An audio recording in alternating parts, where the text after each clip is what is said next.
At Waipapa Point, on the windswept coast of eastern Southland, are three poignant reminders of New Zealand's second worst maritime disaster.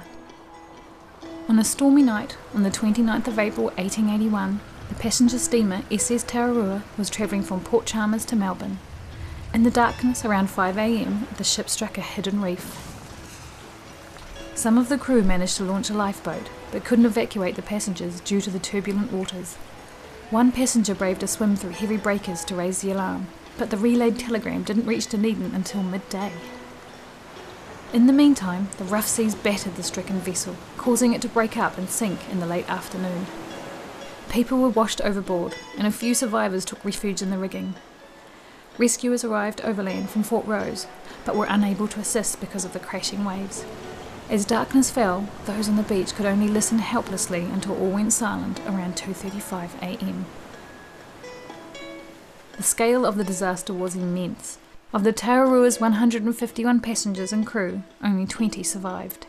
Officials quickly surveyed a burial ground behind the sand dunes near the wreck and recorded what they could about the deceased as they washed up. Carpenters and undertakers worked around the clock to build coffins and bury the bodies as quickly as possible. This burial ground later became known as the Tararua Acre. A court of inquiry held a month later found the captain at fault for the disastrous wreck. The court also suggested building a lighthouse near the site. By the end of 1881, lighthouse construction had begun. On New Year's Day, 1884, the Waipapa Point Lighthouse was lit for the first time.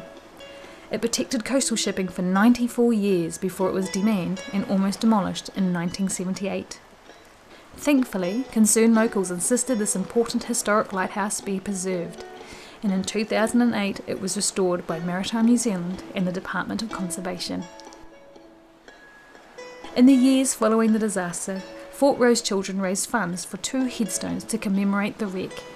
Unfortunately, the Tararua Acre slowly degraded until a major restoration project in the 1960s.